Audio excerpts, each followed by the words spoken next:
Hello, how is everybody? I've got some comments in the chat. I'll get to you in just a second. I'm ED-SKaR and I am having a bad day TM. So I just want to get some paint in. I just want to put some paint on some models and just have a nice, relaxing couple of hours. We've got all sorts of stuff in front of me today. It's pretty much all Konflikt 47 as you might expect. I've got, let's get some, it would help if I turn on any of my camera control software. There we go. I've got the Nachtalben. Is my music really loud? It sounds to me very loud, so I'm going to turn it down. Hopefully that's still suitable for everyone at home. Yep, so I've got the Nachtalben.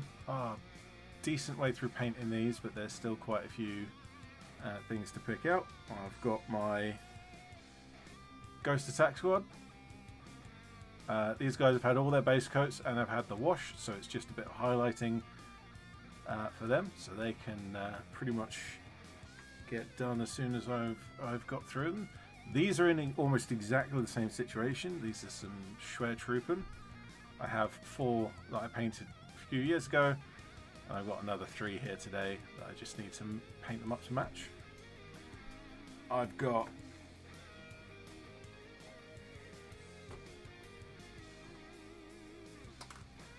the Livestream Cossack,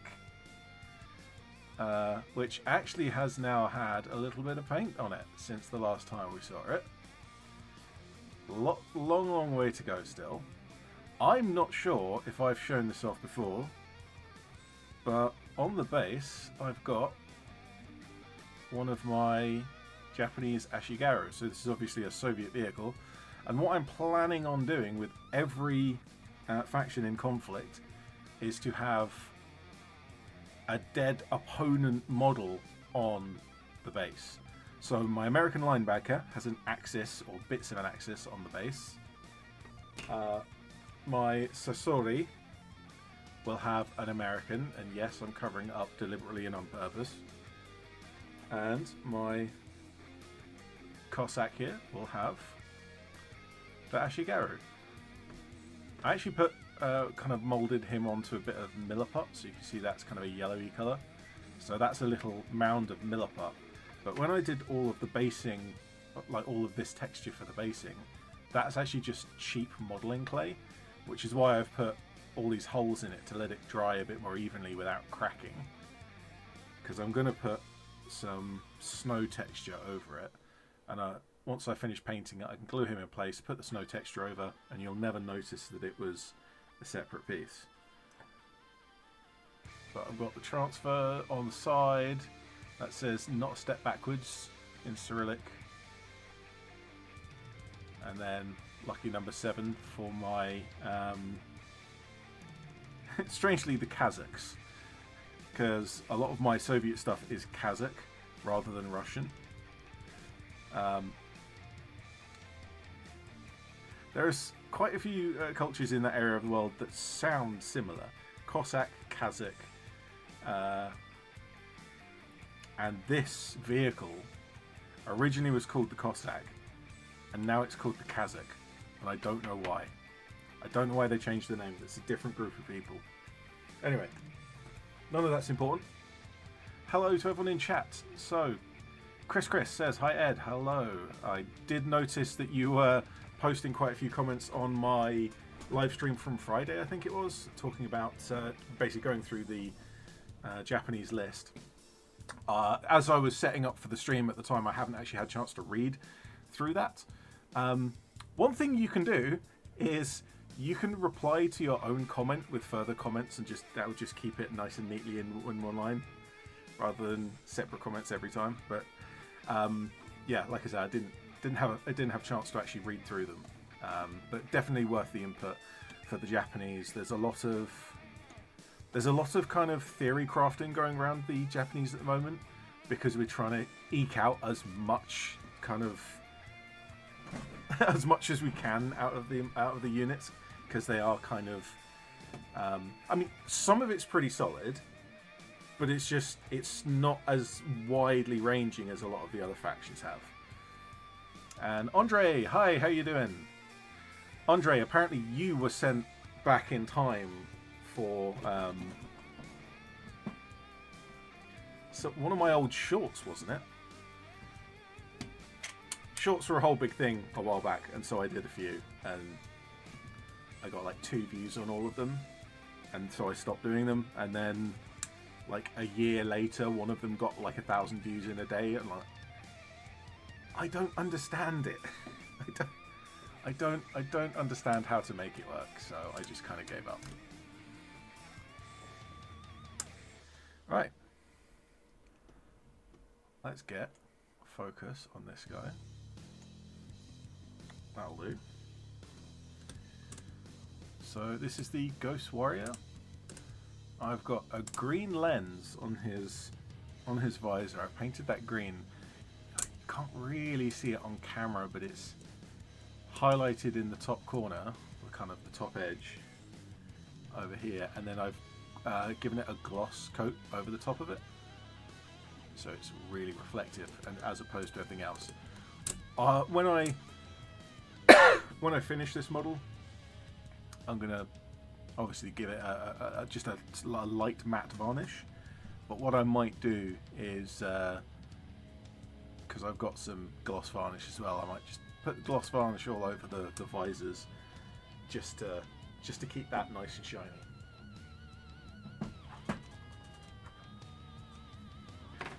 Right, let's see how much of this blue I've got left.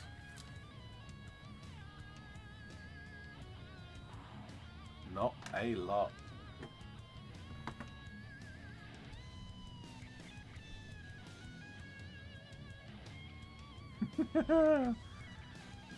When you scoop out a little bit of paint and it ends up digging all of the way down to the bottom of the pot, because there is so little there.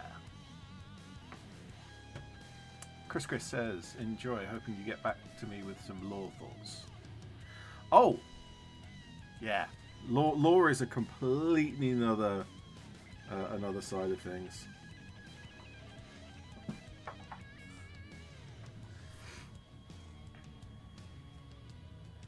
I'm trying to convince all the games to release, or to at least start working on some proper stories. Because as much as it's nice to have things like the campaign books, I'd really like more of like a novel kind of style thing, or even just a few shorts. And we know there's a few shorts coming in the Festung Europa book, but I want something a bit more kind of coherent than that, because that's a campaign book.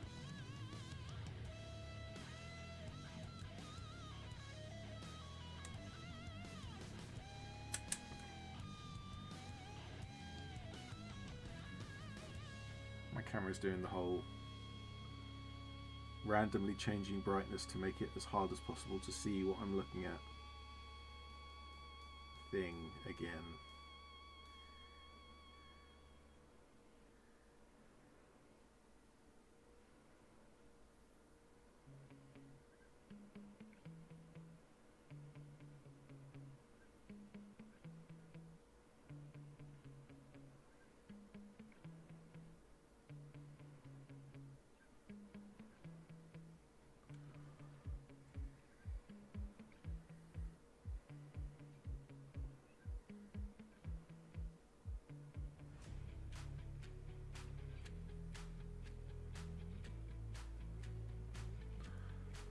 So what's everyone else painting at home?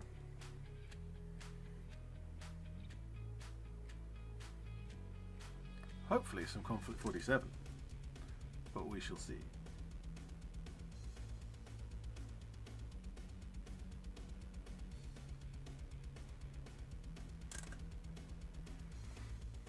I do like the ghosts. Really nicely sculpted models.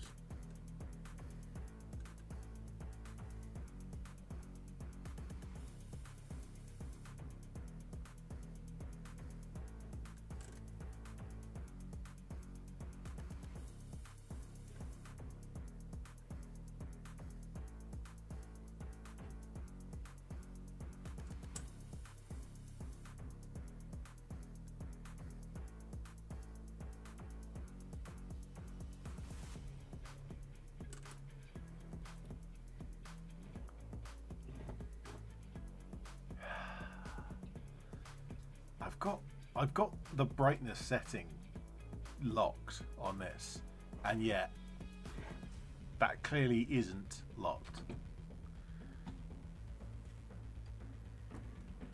If I move the camera a bit over there, then maybe I will drift towards the middle of the frame rather than off of the frame.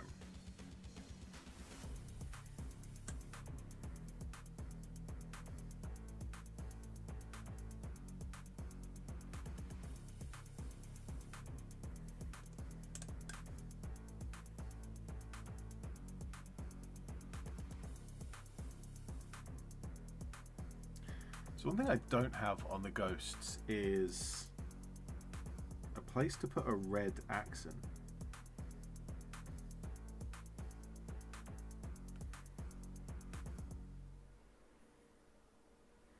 So on a lot of my Japanese models, obviously the primary color is blue.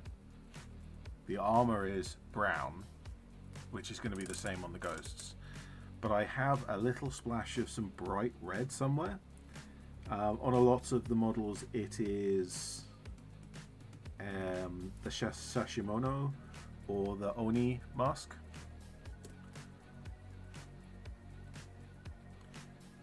But on the ghosts, I haven't really spotted like a good part of the model to be that bright red. It's almost like on some, like there's like a rope belt above his normal belt there. On the samurai I painted last week, I painted that also had a rope belt, and so I painted that in red.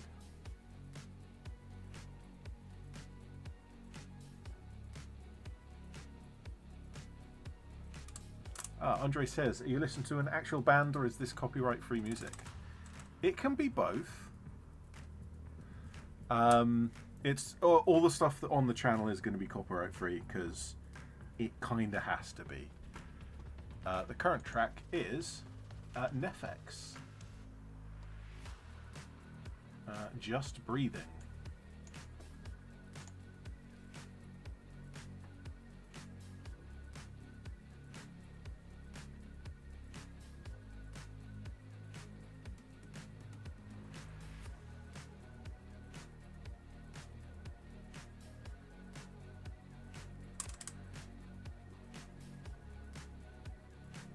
I say that, but I recently had a case where someone who put free copyright-free music on the YouTube library tried to copyright strike me, and I'm like, it's from the YouTube library. It is still in the YouTube library. I went and found it and referenced it in the complaint, and then it just disappeared. Like the copyright strike and everything about it disappeared like it never existed.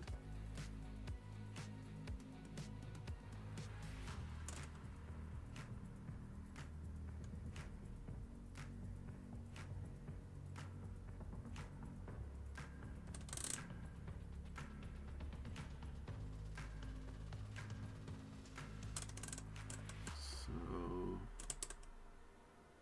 am I doing the boots in blue? Looks like it.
Let's bring the focus up a little.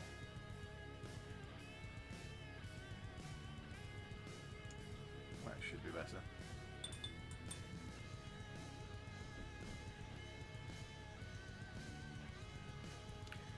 I'm gonna have to get a new blue paint at some point,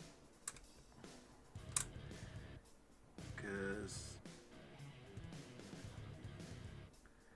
I think this might last my Japanese actually,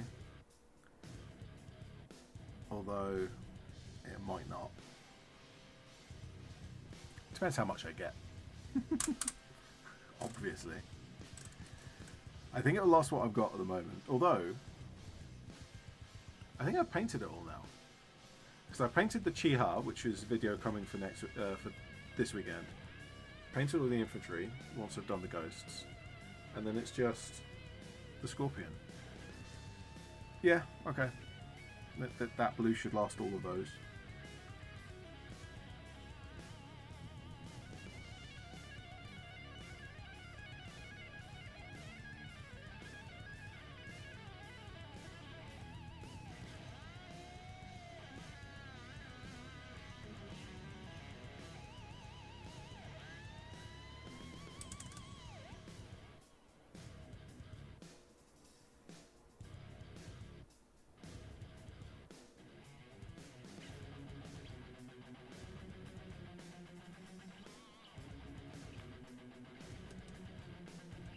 Not sure how visible that is.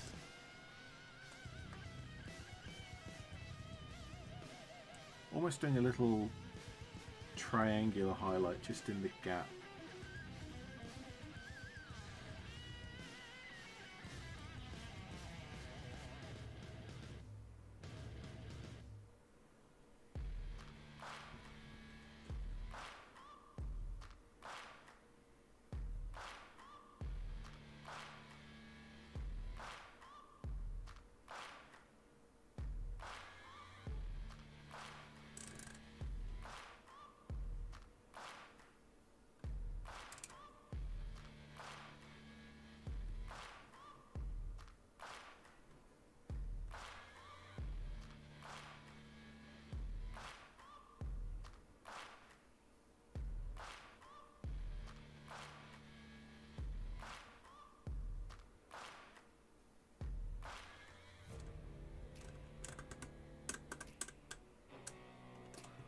That's how I want it to, roughly.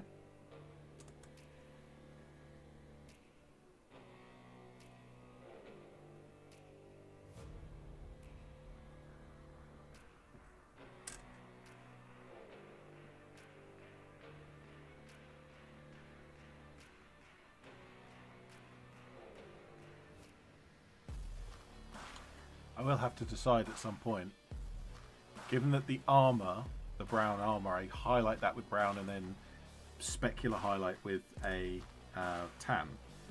Do I want to do that same with like all this gubbins on the back? I'm definitely going to highlight it, that first highlight of brown, but do I do the specular highlight? Kind of, should it be consistent with the armor or consistent with the metal? Andre says, do you ever use green stuff, and do you know of a good alternative, as apparently it's not being made anymore? Green stuff is very much still being made. It is Needite, which is the original green stuff. The company that made the original is going out of business. So all of the other manufacturers are still going to keep going. You'll definitely still be able to get green stuff in various types. That said, I have used green stuff, but I more commonly use Milliput, which is, it has a much different texture to green stuff. If you're used to one and not the other, kind of switching over can feel a little odd. I think possibly the best is to actually use both, because they have a slightly different texture. They both have advantages, and so if you end up using both, But it depends how much sculpting do you do. If you just do like the odd bit of like gap filling and a bit of like this kind of stuff for terrain, where you're just putting a big splodge over to make some mud. Use whatever's cheap. Use whatever you use. But if you're kind of getting into sculpting properly, a variety of different types of putty will help you. It's kind of like when you're painting. I have my nice sharp brush. I have my scrappy brush, and I have my dry brush, and then I've also got another bigger dry brush. So it's the same thing with modelling clays. Each modelling clay has its own characteristics, and each has its advantages.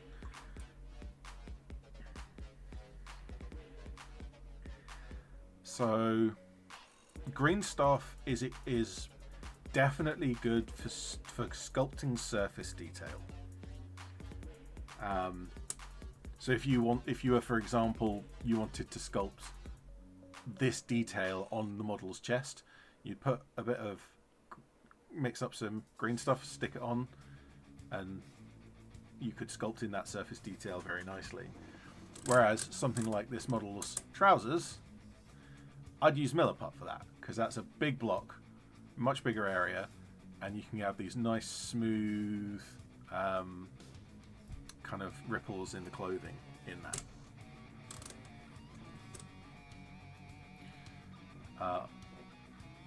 Yulia, hello, how you doing? Team Milliput. Okay, here's the thing. Milliput is generally cheaper than green stuff by like 10 times often. But I actually got some Milliput for half price, and so I bought half a box of it. I think 10, it comes in boxes, but then those boxes come in a like display box to put on a shop shelf. And so I got half of that, which is 20. So I got 10 individual boxes. And I think I'm on my last one.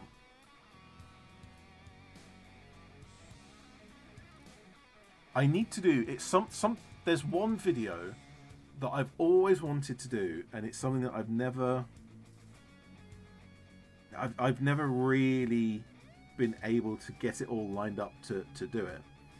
But it's something like the slippery slope of sculpting, or I accidentally became good at sculpting, or something like that. I'm not sure entirely what I would name it, but you start the video saying, yes, the most common thing that people use modelling clay for is gap filling.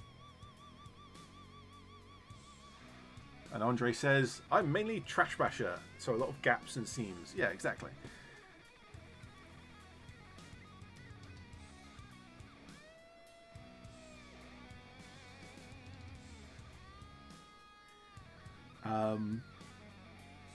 Yeah, so to start off with, if you've never used a modelling clay before, gap filling. Really useful thing, because it's in itself, gap filling is a useful skill.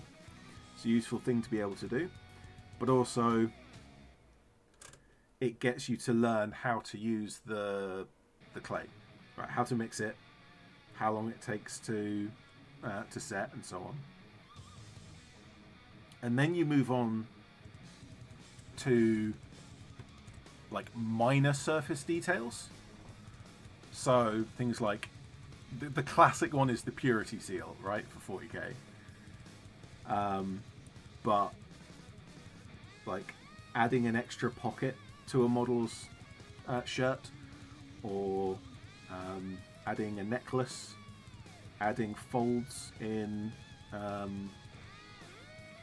some clothing. Then from there you can add whole components of models. And for anyone who remembers my Tanith First and Only, I was taking Imperial Guard models and I was adding Milliput to them to give them cloaks. And I was doing it in 2 stages because I found that worked quite well for me.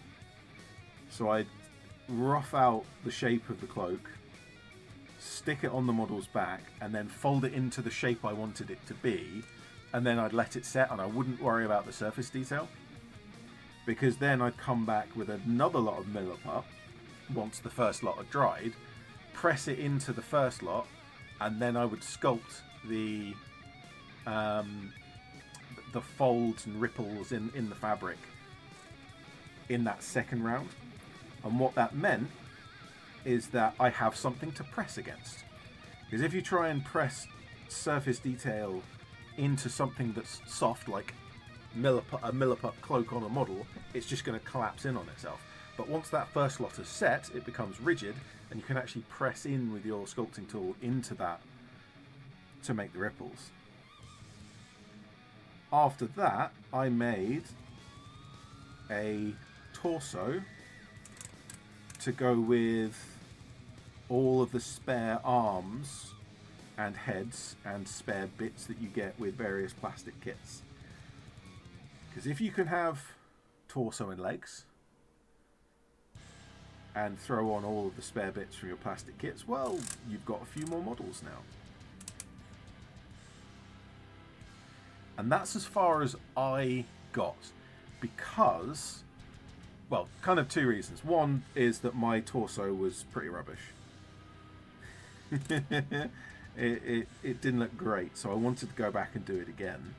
But the second part of it was that I was also 3D printing torsos at the time. So I didn't need the sculpted one.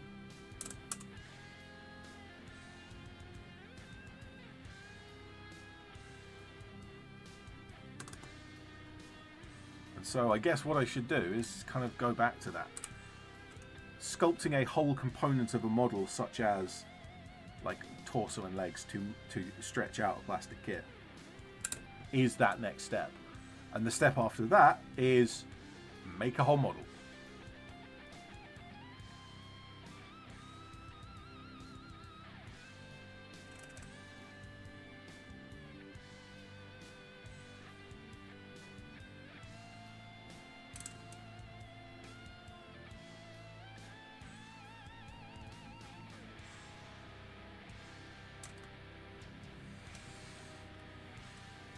Andre says also teaches to cut more accurately, less gaps that way. Yeah, okay.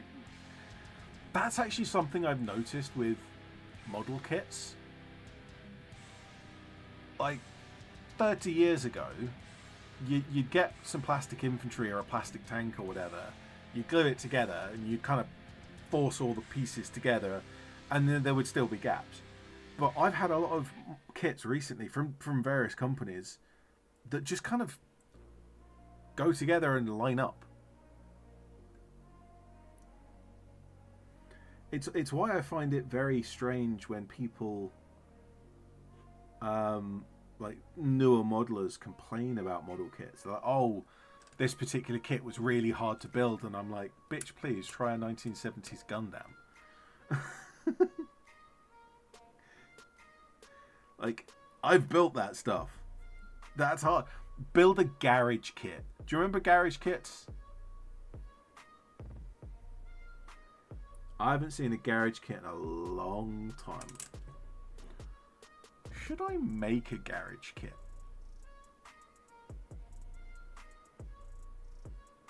I literally have every skill that is required to make a garage kit.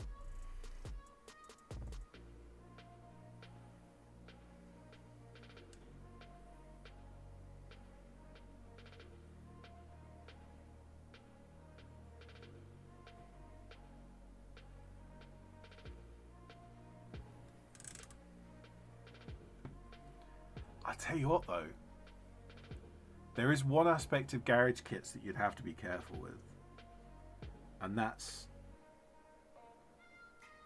like the copyright and IP.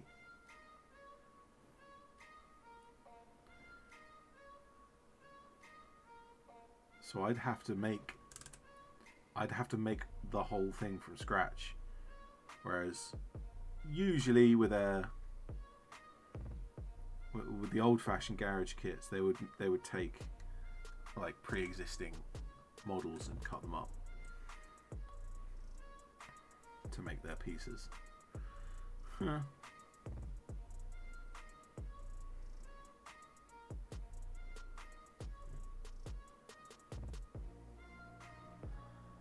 And I'm really liking that idea now.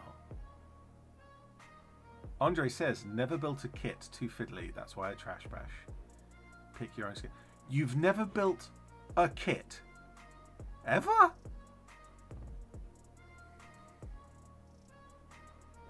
Okay. Okay.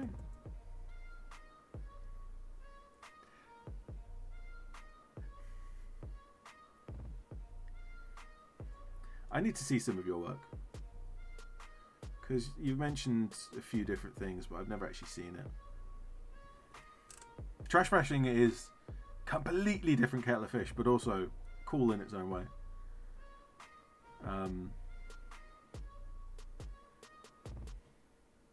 I mean, I used to be an orc player back in the days where if you turn up with the plastic kit built normally, you would be laughed at because that's not how orcs go.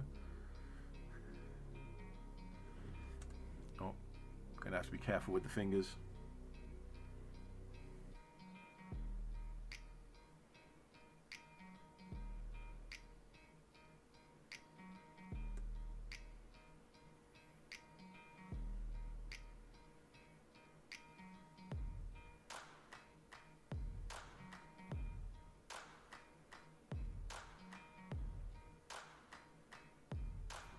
There we go. Just right.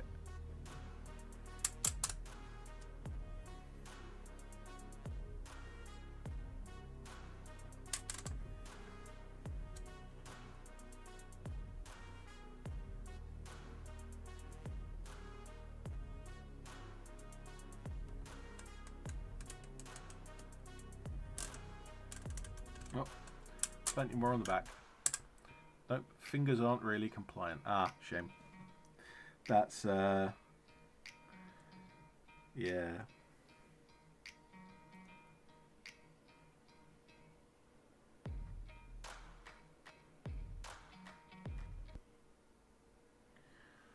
I knew someone who had, I don't remember exactly what it was, but like, it was a grip strength issue. And so they couldn't really, like, hold tools very well. Like, even like cutlery, knife and fork, like, it was just holding onto anything was quite difficult. And so they came up with a system where they could hold a brush and actually have it strapped. Like, they'd cut down the brush and then they'd strap it to their, I think it was both the index and middle finger, so it was like strapped there so that they could paint. They were a canvas painter, not a mini painter though.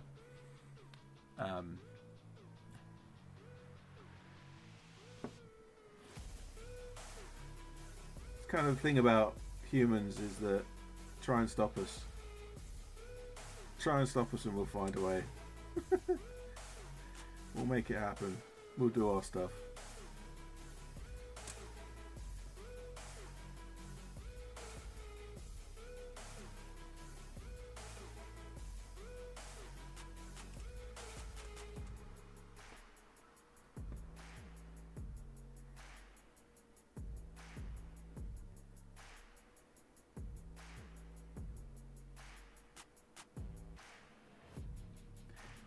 Now that reminds me of something totally unrelated.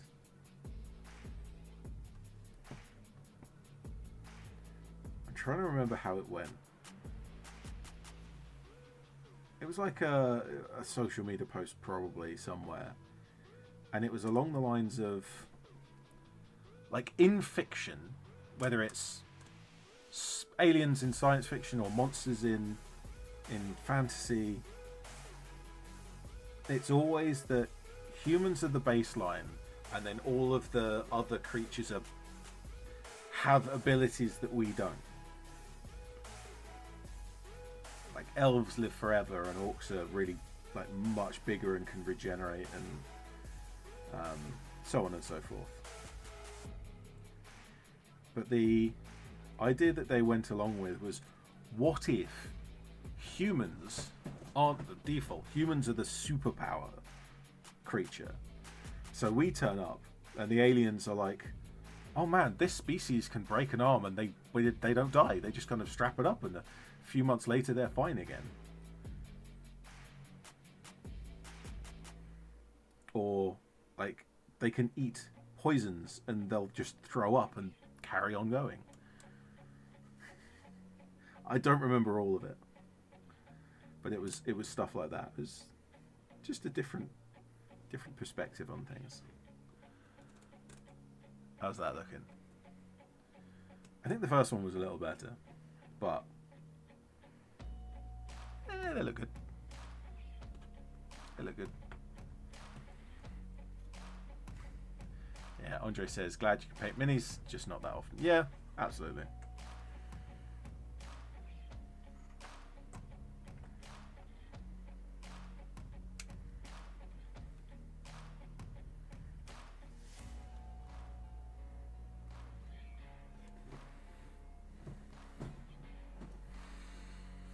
Pointy guy, pointing with the whole hand.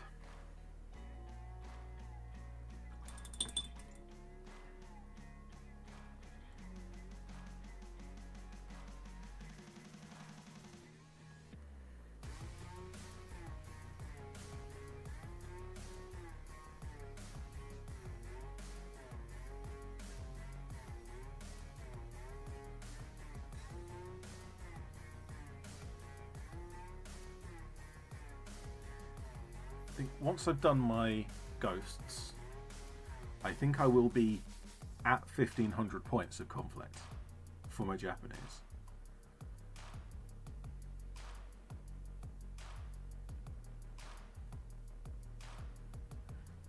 Which is pretty good. Especially as I really like the idea of bringing quite a few bolt action units.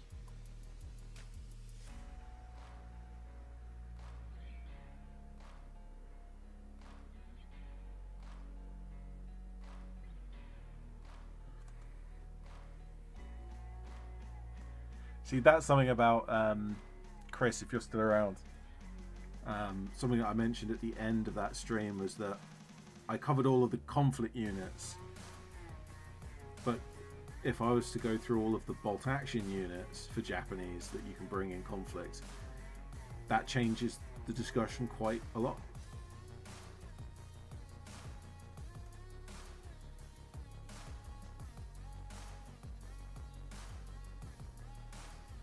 There are several units that I just think are good. Andre, seen a bunch of human super stories lately. Can't wait till we go interstellar. We'll be the demigods if it's like the fiction. Yeah.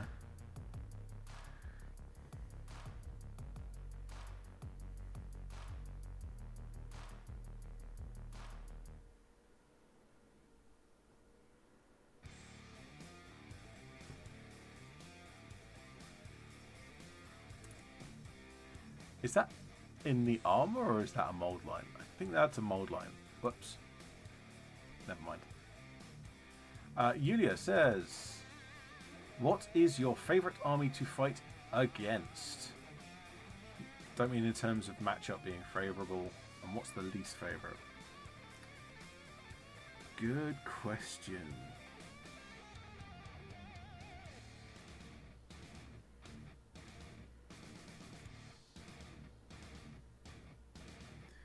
So, I don't necessarily think that there's enough of a difference between the bolt action factions for it to really matter. And so far, I haven't played every faction in Konflikt 47. Like I've played Axis, Brits. I've kind of played the Americans, but only once, and it was a version 1 army. first edition army. And I haven't played the Soviets at all, ever. Which is weird, because I played as the Soviets in first edition Konflikt. When I say I played, I had Soviet models.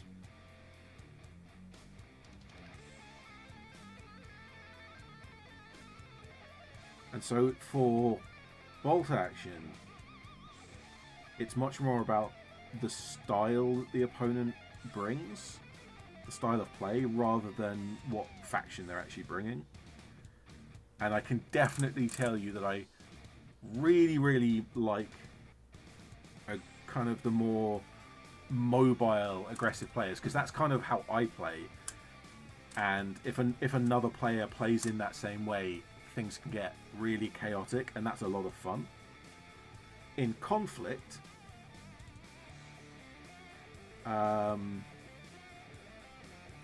yeah, I guess I don't have enough experience yet. I can definitely tell you that playing against the Axis is no fun at all.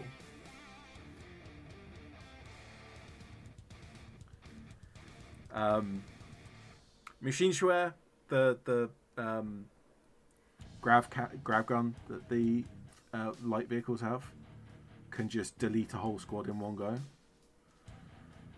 Shrek Wolves, even 3 Shrek Wolves just are so much of a threat.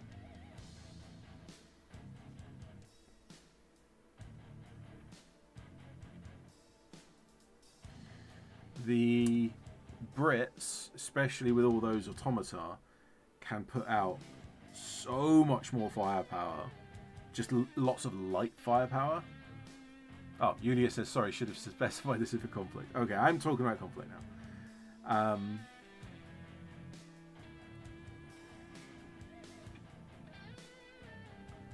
So, yeah, the Brits tend to be, with the automata, really slow-moving, sluggish army. And you can almost completely outmaneuver them. It's almost not difficult to outmaneuver them. But once you've outmaneuvered them, you then need to press in close and they gun you down anyway.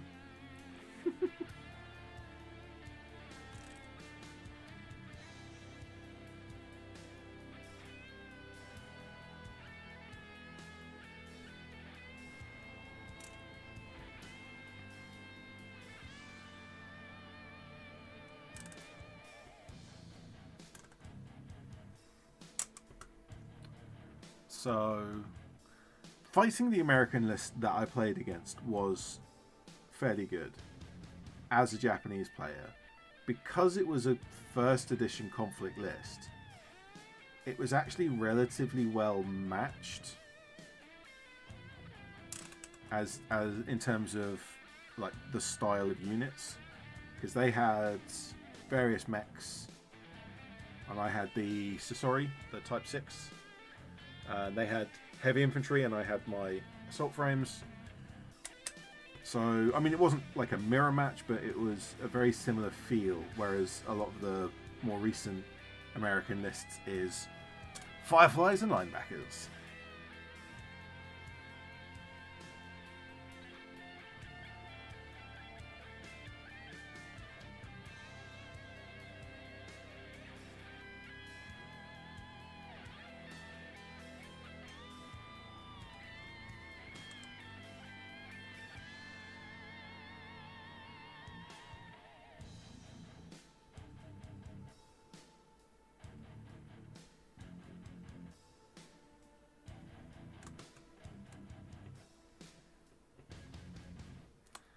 Hello, Eternal Rhombus.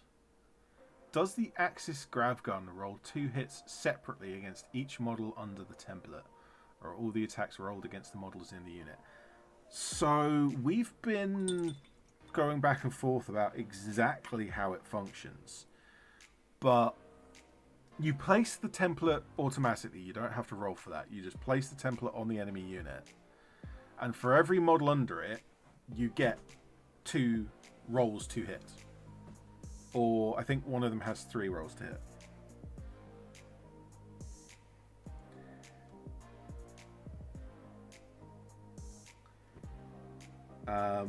the way most of us have been doing it is that you go through the models one by one and you roll the hits, roll the couch to roll. Then for the next one, roll the hits, roll the couch to roll, and then you go through them. And by the end of it, the whole squad's gone. You might get lucky and have one or two models survive it, but usually it's an easy 10 kills.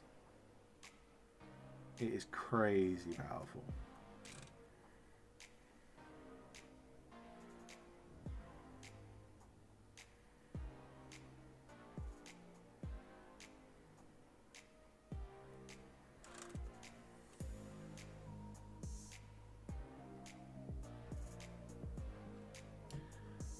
Telerombus, so you can't kill more models than under the template. So yeah, the way it's written, and that's what I would say, is that a model has to be under the template for it to be viable, which is different from how HE would usually work in Konflikt or in either game.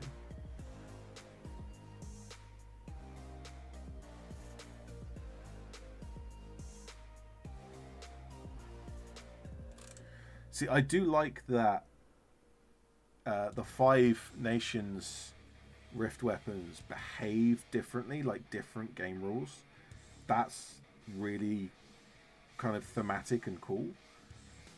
It's just a shame that the balance is god awful, because Grav, absolutely devastating, will wipe a squad out in one go. On the other hand, Crush, like Crush Cannon,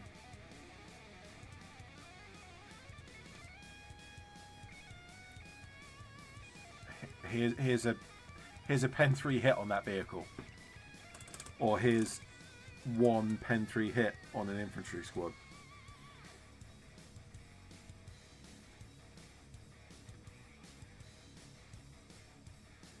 I have actually managed to get the double hit with a Shiboru cannon, but it took some doing. It really did. It took an officer using guts on it. So it was a light Sasori, so type 6 Sasori, advanced up into, well, just behind a building, shot the main gun, used a rift eye. I think hit once, but not the other one, so didn't set off the crush. And then the officer guts the dice back in the bag, and yeah.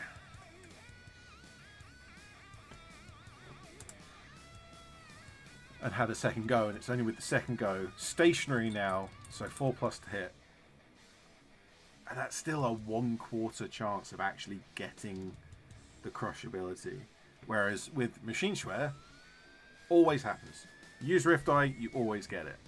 With any of the others as well, it is automatic. The fact that you have to hit both with the Shiboru, like, I still like it. It's thematic, but it's not good.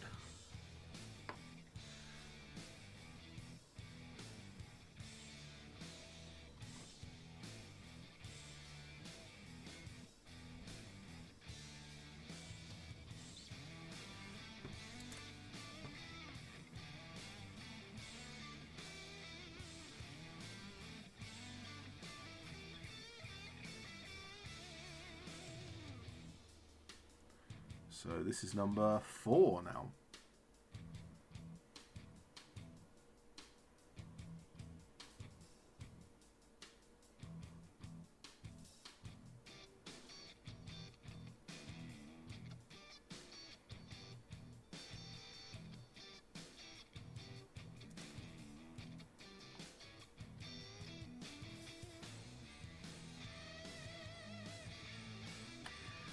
To an extent, the Soviet one is kind of similar in that you get a certain number of shots, and the more hits you get the bigger the blast effect will be.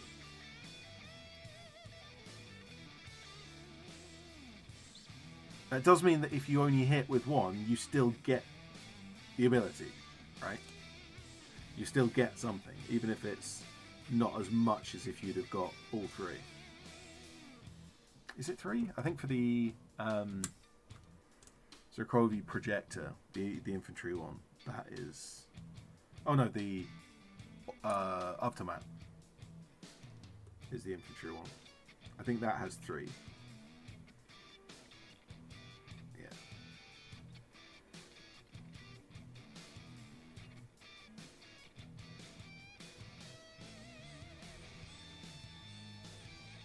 Oops. Just absolutely mashed my brush against the paint handle there.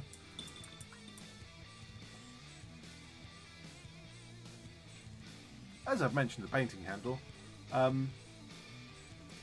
The painting handle that I'm using in various designs, including one with a nice clip, is available on my Cults 3D page. Link in the description. Or at least I think the link's in the description. I've no idea.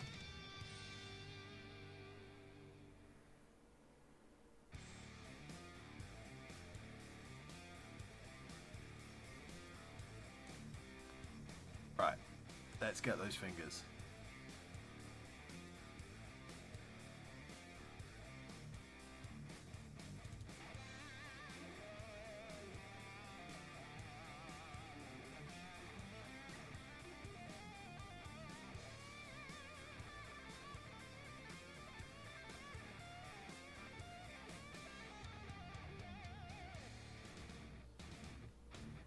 I'm doing relatively well on fingers at the moment.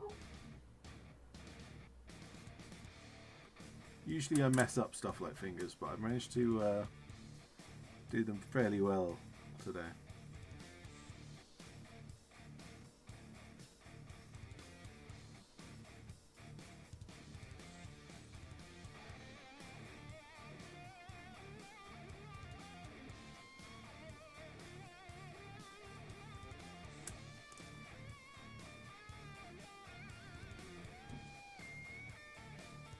So I'm definitely going to highlight the I guess gaiters is the right word, on the boots. Highlight them brown but not do the specular highlight. So I still need to decide whether I'm going to do the specular highlight on the energy pack on the model's back.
I always like belt loops on a model. I don't know why. It's just one of those details that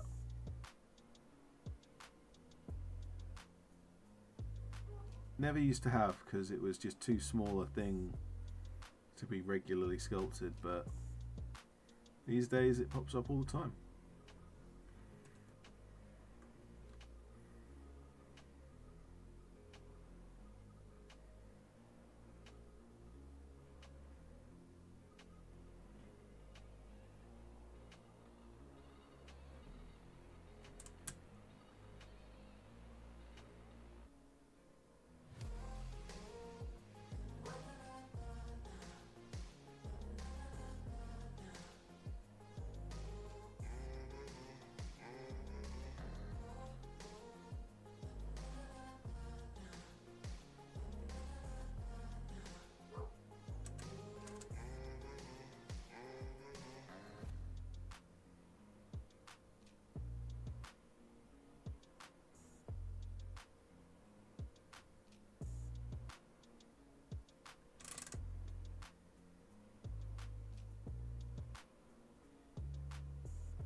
that all done?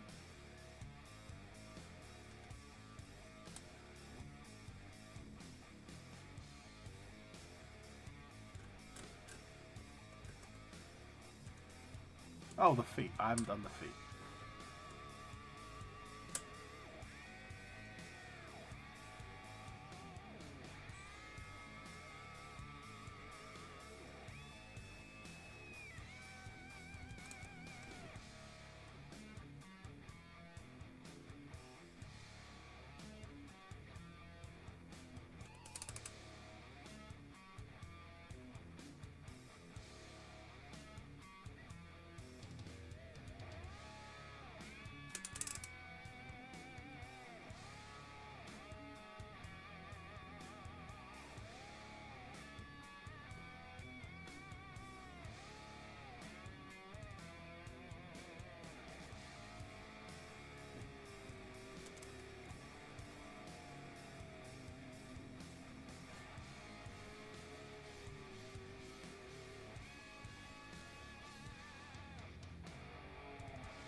There we go. On to number 5.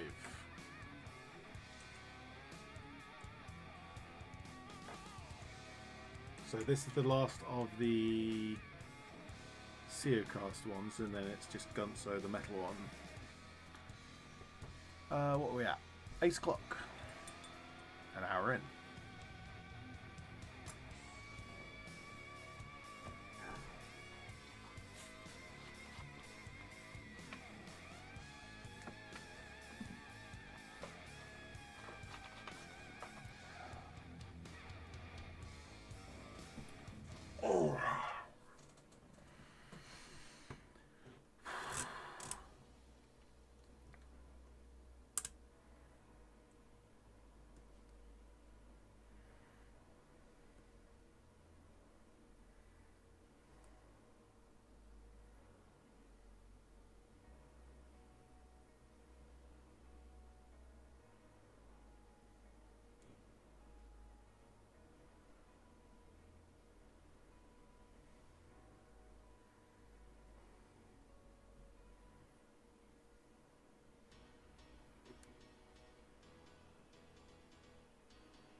This is a far too happy track.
I don't know where the focus is for this camera. It's almost like there's no perfect focus on it.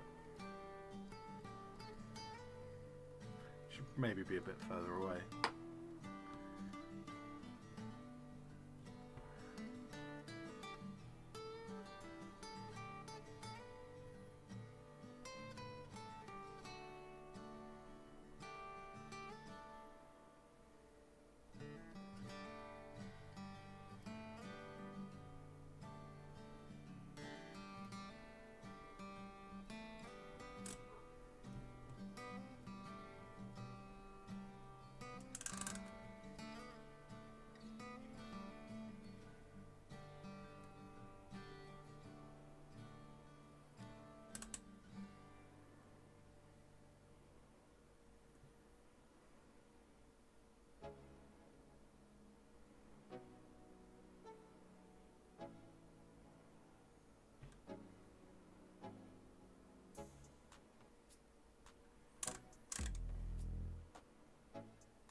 Nice. Alright, Gunso time.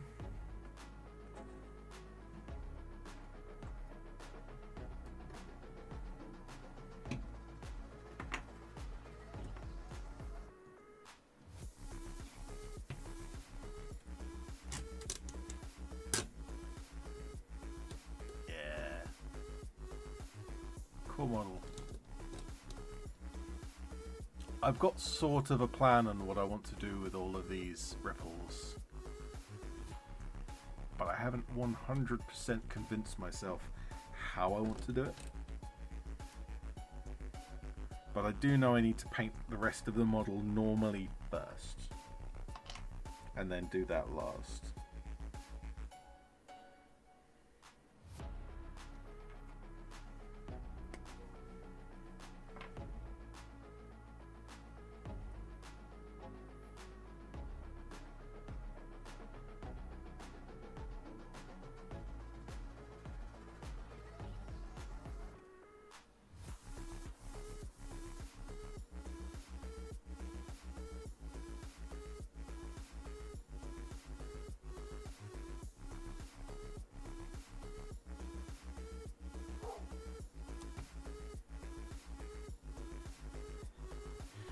You can just tell the difference between a physical sculpt and a digital sculpt.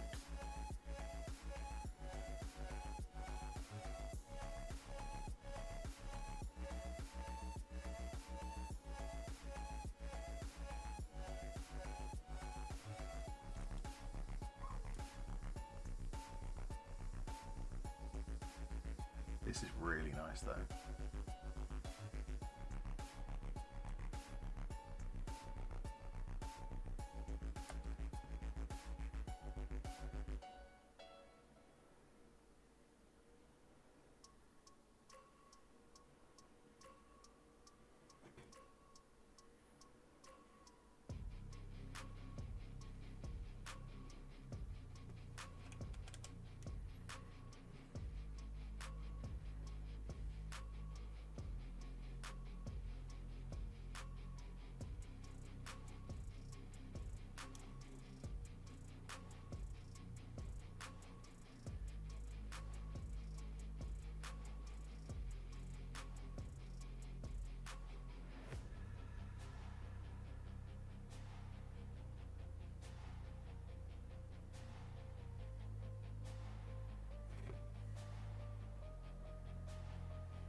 These older ones certainly had more of a diving old timey diving suit style to them. The new ones, it's still there, right? That diving suit aesthetic is still there, but it's just not as well, not as highly pronounced. Andre said it's amazing that he phases through like that, but he could have taken 2 steps to the side.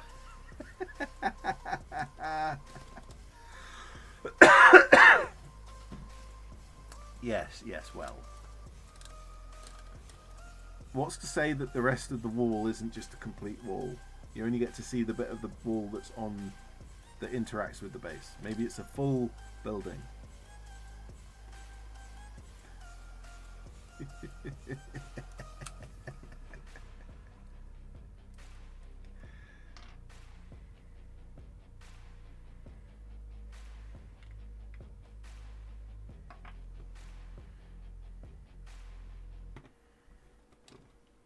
Alright, so on the back, there's none of the armor.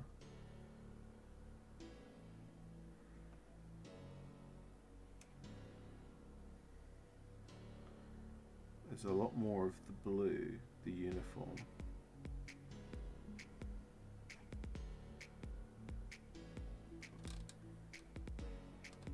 Yeah, okay, that's the elbow. Got worried a second, thought that might actually be part of the armor, but it is not.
About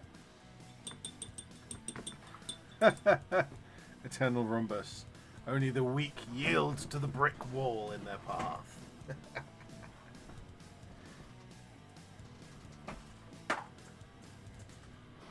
As we've got Gunso on the painting handle, and we are now done with the blue, as we move over to the brown, I may as well just carry on with Gunso.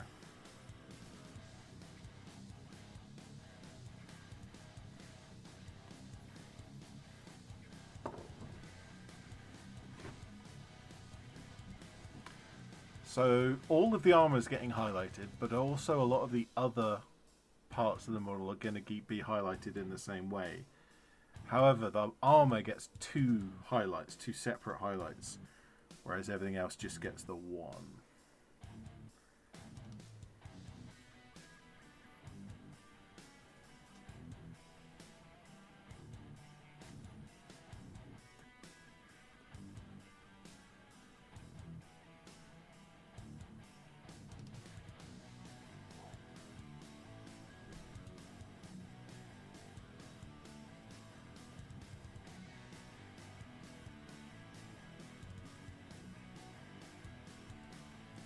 Feels like every time I look up, it's out of focus. Let's try.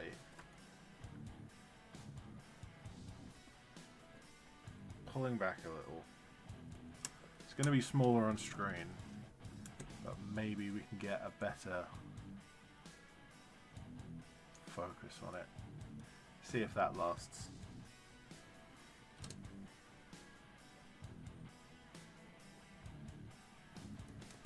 I haven't used this camera a lot yet. I've had it for a few months now, actually.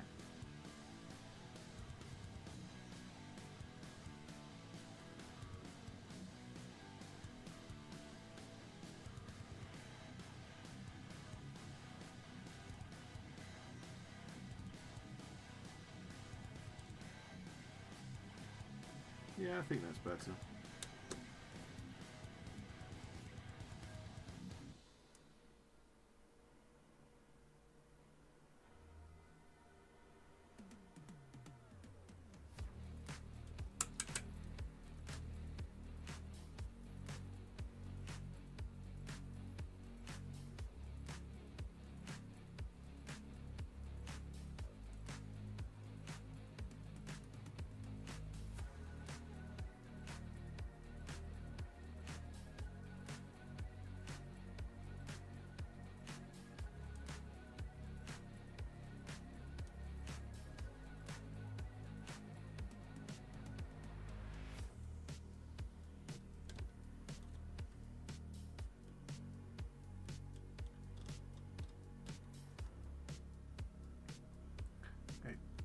Just there is a little bit of that shoulder armour visible.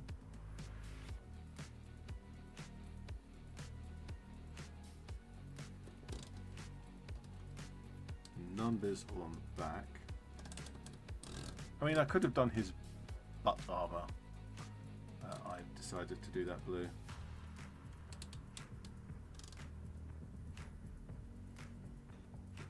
I think that strap there should actually be blue.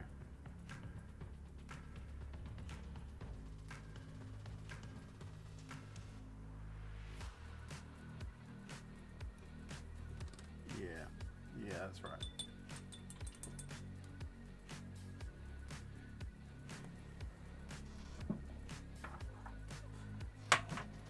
Another paint that's running out is my Sandy Tan. It's in such bad condition that I can't actually transfer it onto the wet palette anymore. I'm essentially having to go straight from the pot.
Need some more up here.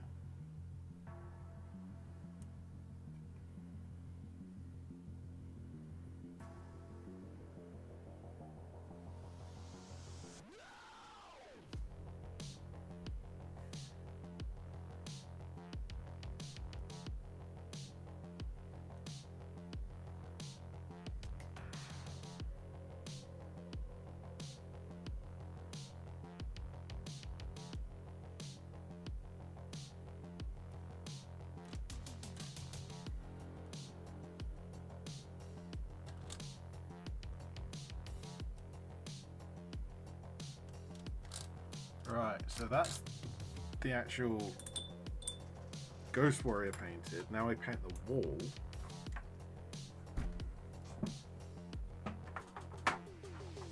And then after the wall, I paint the warping effect, rift effect.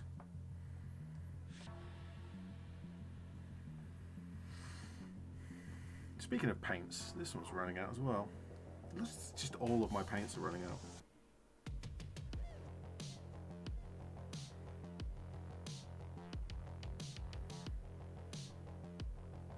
It's almost like I paint a lot. Who knew?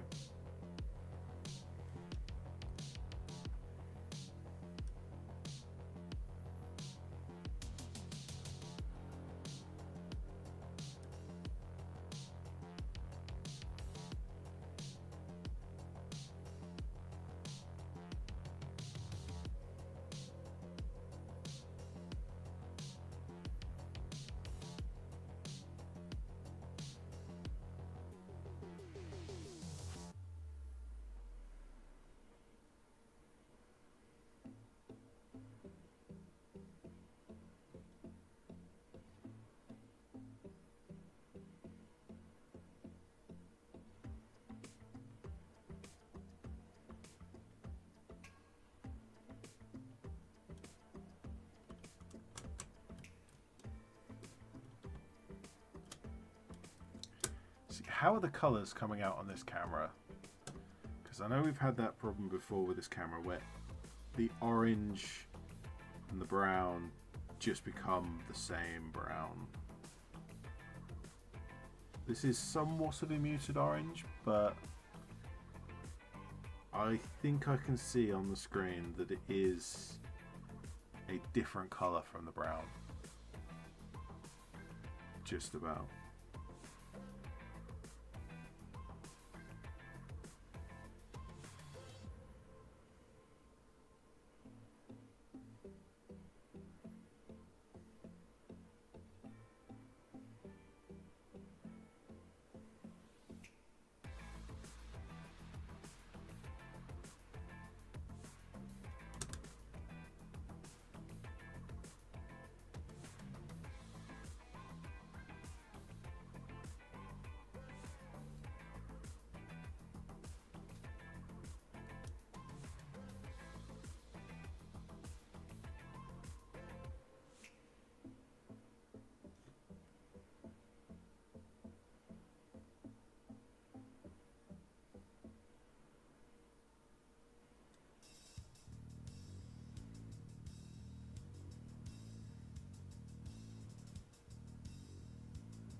The wall goes from brown to bronze depending on focus. Yuck.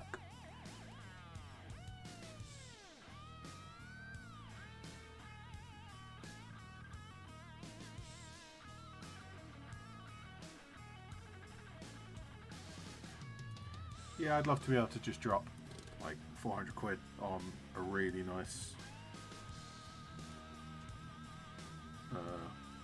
camera to do this properly. I mean, I actually went out of my way to buy this one, this camera, and it has very much been a disappointment. Like, it does a lot of things well, but it has this auto brightness that can't be turned off, and then it has relatively bad focal range. I mean, it's designed for like looking at face, so it's actually, I should be using it there, but that camera's god awful. That's like a 20-year-old camera.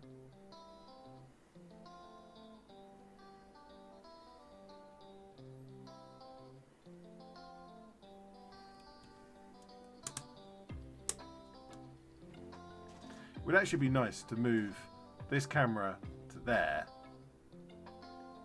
so that that view would be nicer and get a much better camera for this.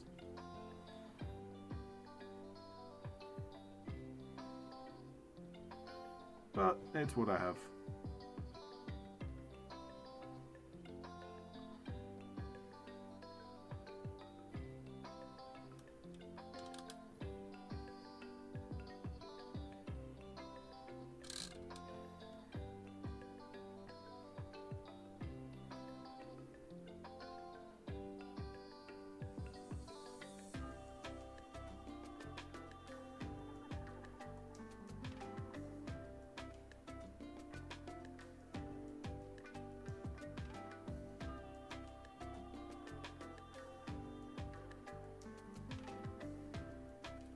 Just trying to make sure I don't do just an edge highlight on bricks, because that's not gonna...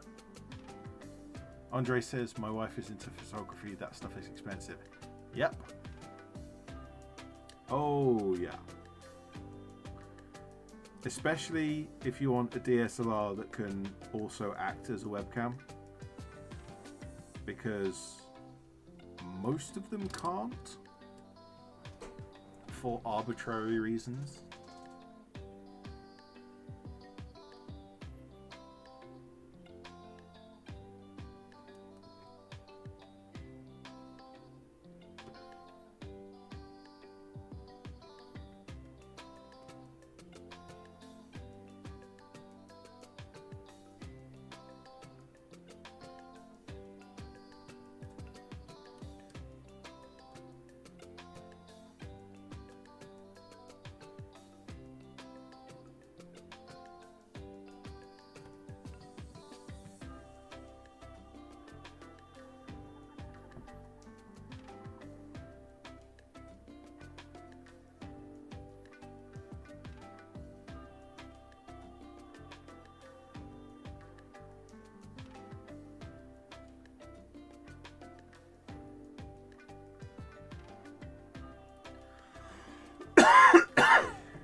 A few years back, someone was selling a DSLR and they let me borrow it for a bit to see if I wanted it.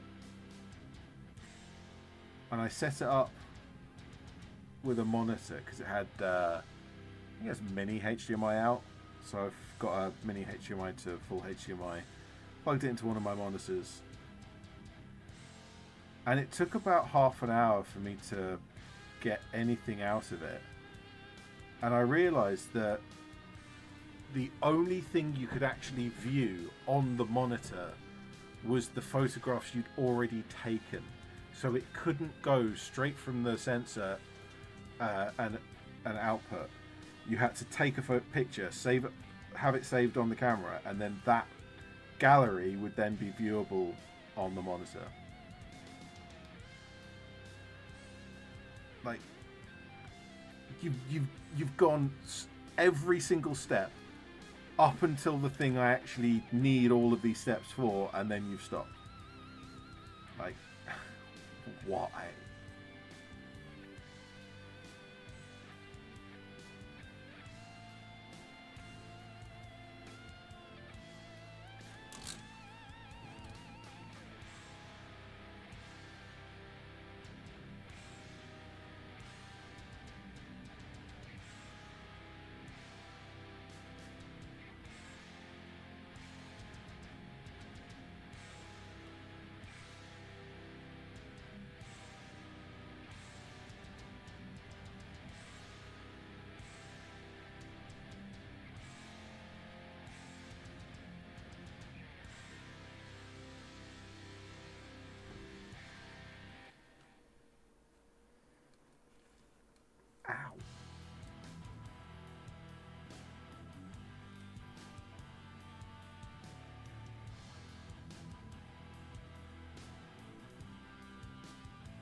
This orange paint also dries quite dull.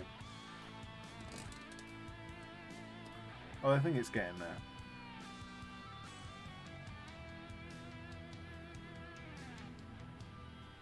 Kind of when I put it down, it's as vibrant as I would like it to be, and then I come back 2 minutes later and it's like it's dried and it's not as vibrant anymore for some reason.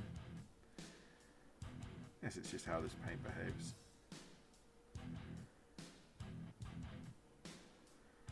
But that's fine. I can get several coats on.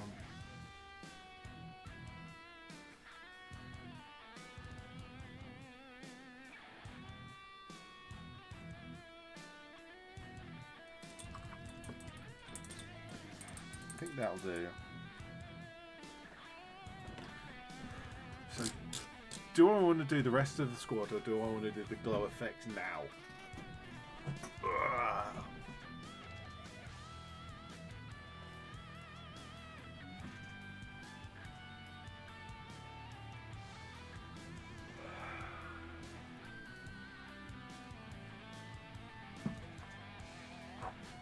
What's it gonna be?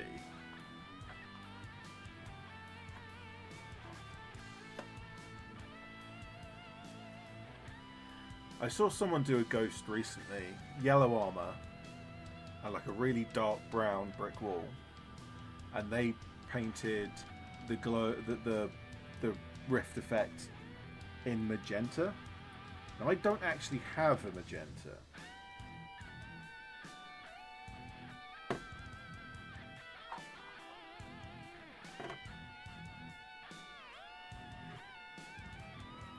I could do it in red, which is the accent colour for this army.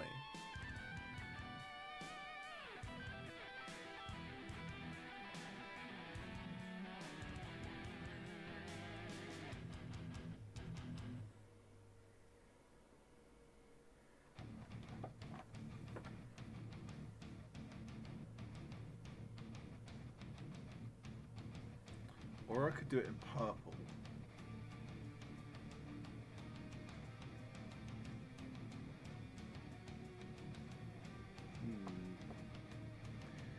I'm not convinced either way.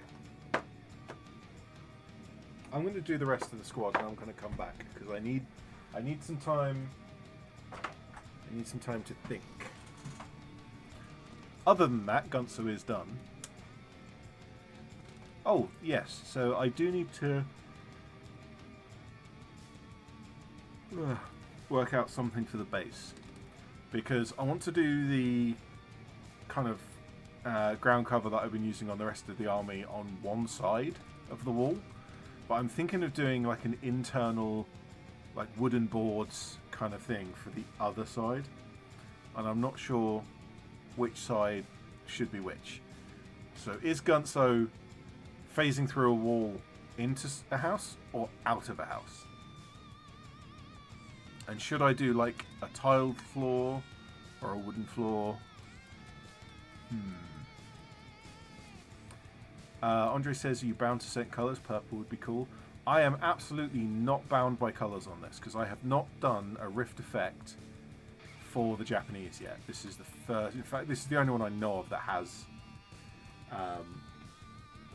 Because all of the Shiboru rifles and Shiboru cannons I've just done in metal. And all of the Tesla I've done in copper. A little bit of a steampunk copper look.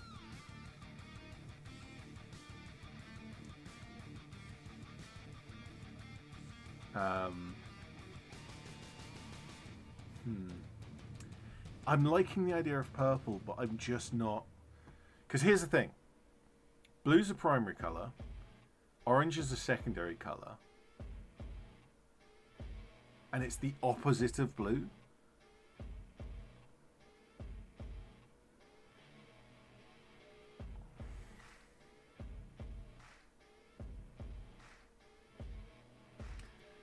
I'm gonna come back to it. I'm gonna come back to it. Let's paint some of the rest of the squad. Paint some of the armor. Nice and easy painting to do for the armor here. Oh, good Where's the focus?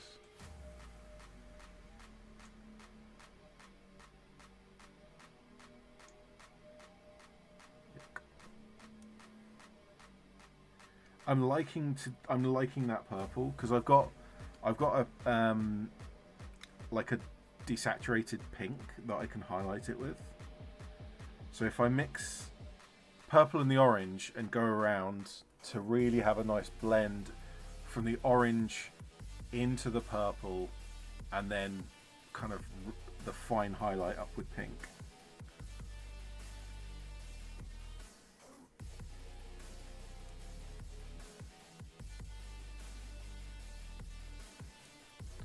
Andre says lime, maybe.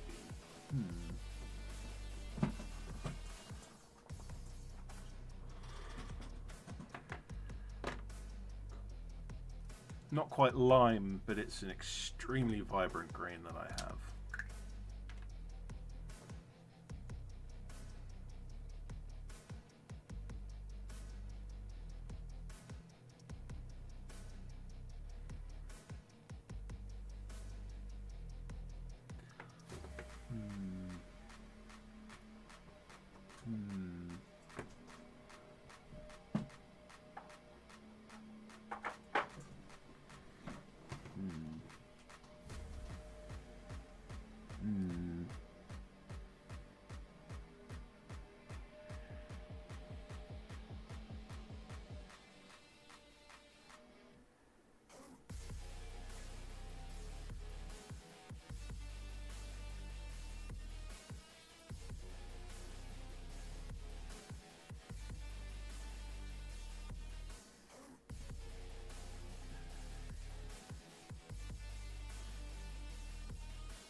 This surface is really hard to paint. Not sure how well you can see it, but there's ridges running across it because it's these bands of armor, and then studs all the way along it in a grid.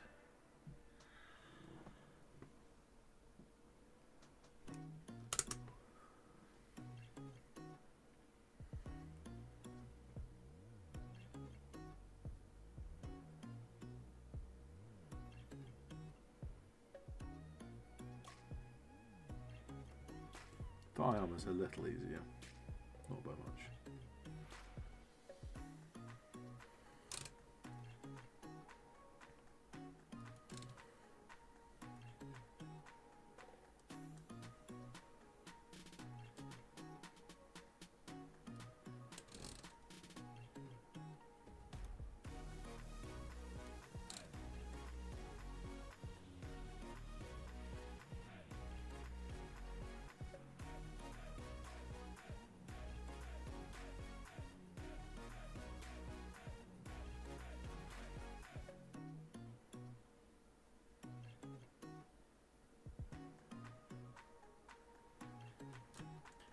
Yeah, that's difficult.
Yeah, I think I might leave the Gubbins on the back, just highlighted with the basic brown. Not highlighted any further than that. Just realised Gunso has some as well.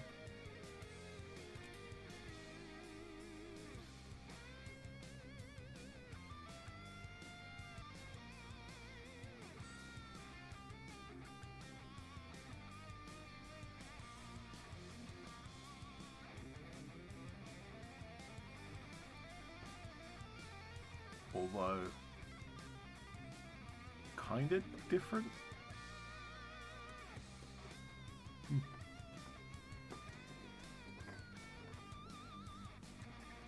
What are we at? 22.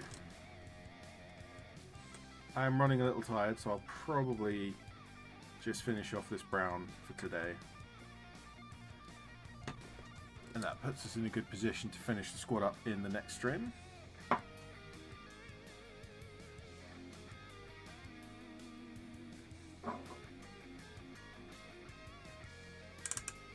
Certainly everyone except Gunso, but we'll need to work out what we want to do about that rift effect.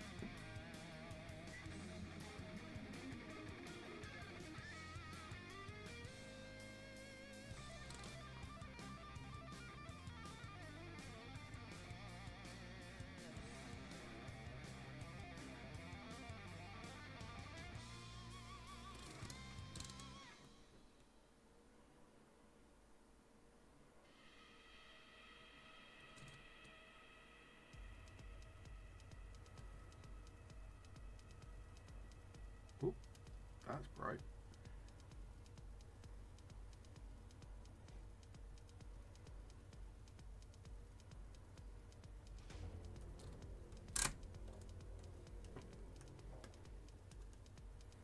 I'm sure this was in focus at some point in the last 10 minutes, and I have not changed the focus.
Running over it that quickly,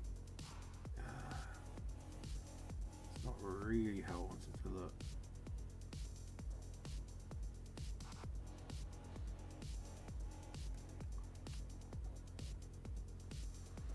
Yeah, that's definitely not how I want it to look either.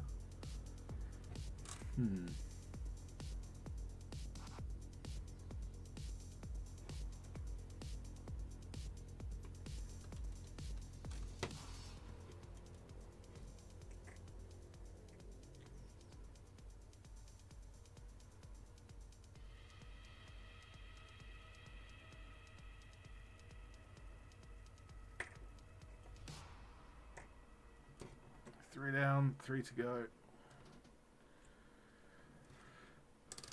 Nearly there.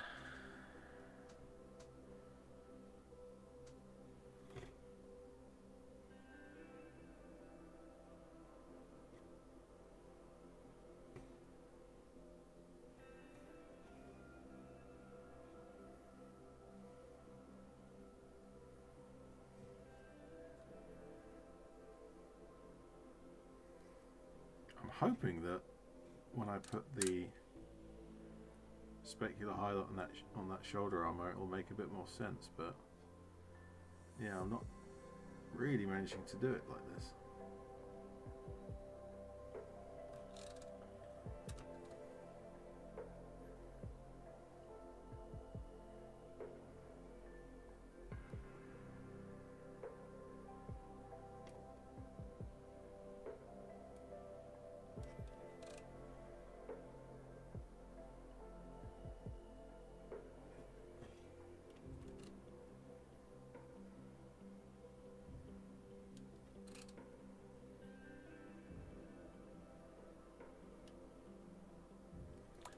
So the one thing I do need to do for this guy is give him a sword. I've just realised the model actually doesn't have a sword. And that's just not acceptable.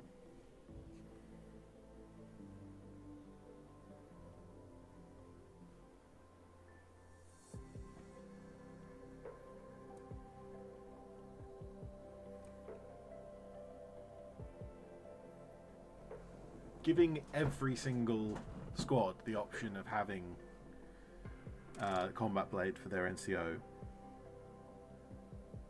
that was a good choice. Very thematic.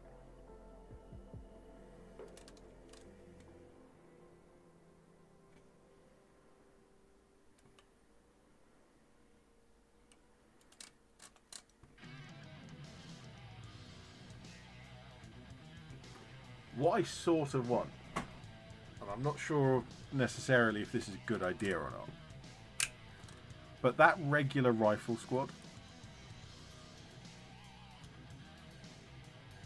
give them a free side grade to swap the rifle for a combat blade. And it's essentially kind of a re-envisioned bamboo spearfighter squad, except they've got laser katanas.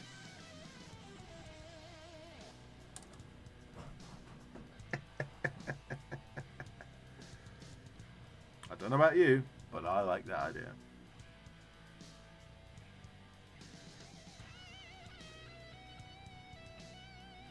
And for, what would that be, 13 points a model?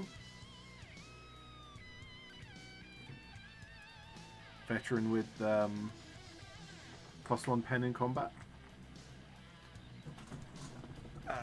14 points if you give them tough fighters as well, which realistically you would. you just would. These guys are looking great now with their getting the highlights on.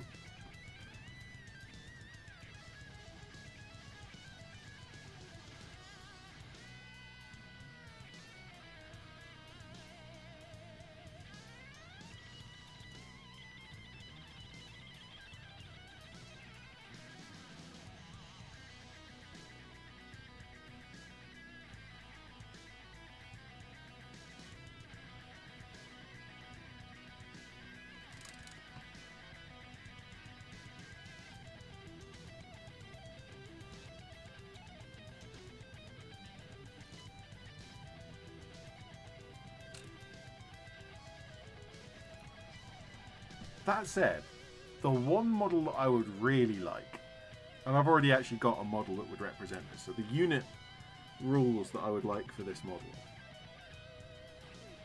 In the anti-tank slot, replacing the battle frame with Panzerschreck unit, you have battle frame with Shiboru cannon. And we need to pull down the points by quite a lot, but we've already done that to death.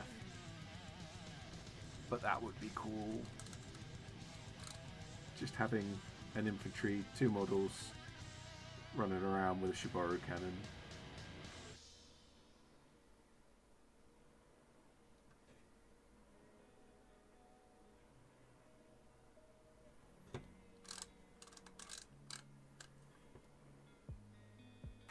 I don't think it would be very good though.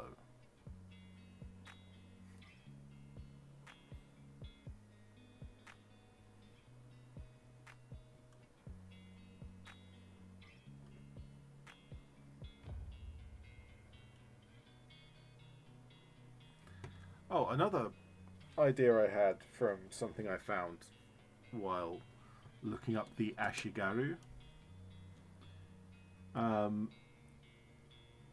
In place of, like, you get the Toad Schwer projector and the Toad Tesla cannon. Well, if we could have a Toad, like, artillery version of the Shiboru, there is an Ashigaru cannon, which doesn't really look like any other cannon I've ever seen. Massive block of wood with the barrel kind of on top of it. Makes the barrel look quite small in comparison to what you are used to with a much smaller wooden chassis with a much bigger cannon sitting on it in like more European style cannons.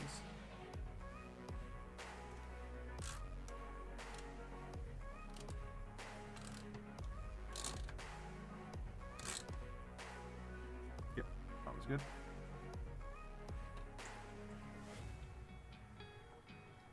I did find a 3D print of one. I think it was something like 18 quid or 20 quid. Which, if I'm only going to make one of them, maybe a bit much. But it looked like the sculpt quality was pretty good. So it's probably worth it.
And that'll be it. That'll be the last one. And rapidly approaching 9 o'clock, just on time. Alright, so as I will end up the stream, if anyone has any questions, please post them in the chat and I will answer them before I finish up.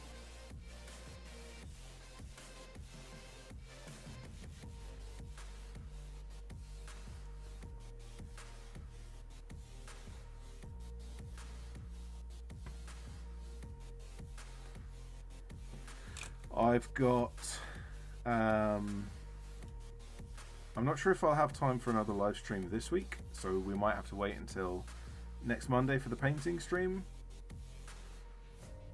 I do have my video for this week is halfway done already. I'm getting to the point where I'm pulling ahead again. I'm often in this situation where I'm making several videos at a time, and I always have the next one ready to go, ready to upload. But over winter, just the limited time for filming just means I fall behind a bit, and I end up with only the video for this week at any point. But right now it's I'm kind of catching up, and I'm kind of getting several projects on the go again. But this week's one is already sorted. I just need to finish the edit, and given that it's Monday and I'm already a third of the way through the edit, that's good. That will be my Chiha from the Konflikt 47 starter set.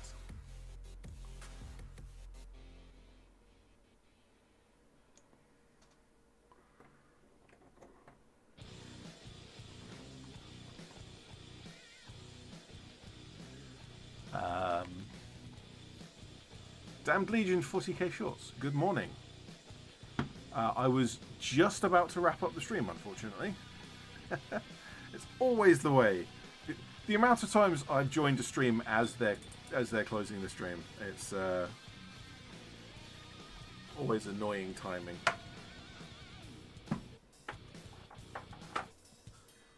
So yeah, probably not another stream until next Monday for the painting stream, and my video for this week will be my Konflikt 47 Chi-Ha. So I've got the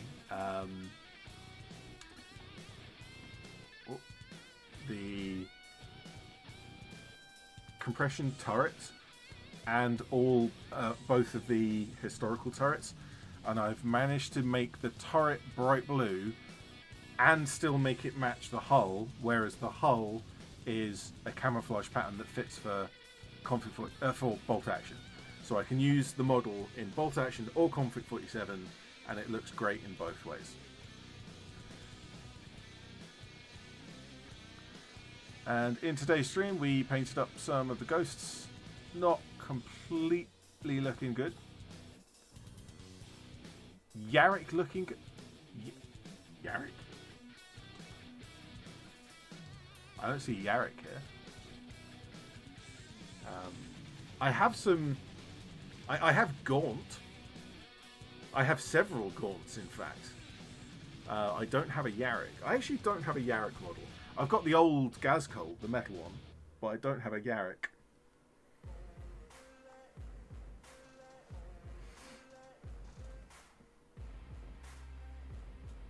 Yeah, these are coming along nicely.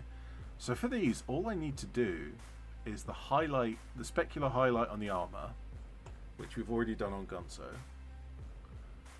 So it needs that specular highlight around the armor. And then they're done.